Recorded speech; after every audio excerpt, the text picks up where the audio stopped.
চলছে পবিত্র মাহে রমজান, আর রমজান অতিবাহিত হবে ন্যাক আমলের দ্বারা, এটাই স্বাভাবিক। কিন্তু রমজানেও রোজা রেখে ঘন্টার পর ঘন্টা মোবাইলে সময় ব্যয় করছে আব্দুল বাতেন নামের এক যুবক। বাড়িতে হাই স্পিড ওয়াইফাই থাকায় আব্দুল বাতিনের মোবাইল ফোন ব্যবহার বেড়েছে লাগামহীন। পরিবারের সদস্যদের অভিযোগ, রমজানের মতো বরকতময় মাসটি ইউটিউব, ফেসবুক, টিকটকে সময় ব্যয় করছে আব্দুল বাতেন, যেখানে নামাজ, রোজা, কোরআন তেলাওয়াত, জিকির আসকার করে মহান আল্লাহর সন্তুষ্টি অর্জন করার কথা, সেখানে অধিকাংশ সময় মোবাইল ফোন ব্যবহার করতে দেখা গেছে আব্দুল বাতেনকে। অন্য মাসে মোবাইল আসক্ত হলেও রমজানে এর ব্যবহার কমানোর দরকার ছিল বলে মনে করেন পরিবারের সদস্যরা। আত্মত্যাগ সংযমের মাস রমজান। রমজান মাসকে বলা হয় ইবাদতের মৌসুম।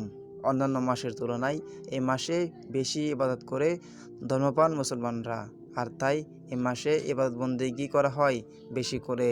তবে সবার রমজান কিন্তু একই রকমভাবে অতিবাহিত হয় না। ইবাদতের সময় না কাটিয়ে মোবাইলে সময় ব্যয় করতে দেখা গেছে আব্দুল বাতেন নামের এক কম বয়সী যুবককে। শুয়ে বসে দাঁড়িয়ে মোবাইল চালান তিনি। জানা যায় আব্দুল বাতেন ফোন আসক্ত।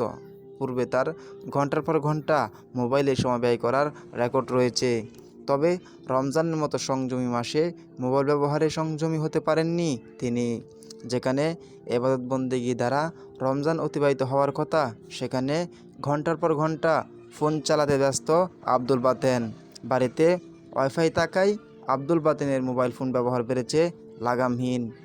রোজা রেখে টিকটক, ফেসবুক, ইউটিউবে নিজের মূল্যবান সময় ব্যয় করছে আব্দুল বাতেন, যা একজন রোজাদারের জন্য মোটেও কাম্য নয়। আব্দুল বাতেনের এমন অধপতনে চিন্তিত পরিবার। আব্দুল বাতেনের অতিরিক্ত মোবাইল ব্যবহার অতিষ্ঠ পরিবারের সদস্যরা। রোজা রমজানের দিন ঘরে কইছি একটু মোবাইল কমায় চালা, ভাই আমার কথা শুনে না, হাঙ্গা দিন মোবাইল ফেরা খায়। বিরূপ মন্তব্য উঠে আসছে আব্দুল বাতেনের বন্ধুমহল থেকে। অতিরিক্ত ফোন ব্যবহারে শারীরিক মানসিক ক্ষতি হয় জানিয়েছেন বিশ্লেষকরা। বাড়িতে ওয়াইফাই থাকায় আব্দুল বাতেনের অতিরিক্ত ফোন ব্যবহারের মূল কারণ এমনটাই মনে করেন এলাকাবাসী। অন্য মাসে ফোন আসক্ত হলেও রমজানে সংযমী হওয়া এখন সময়ের দাবি।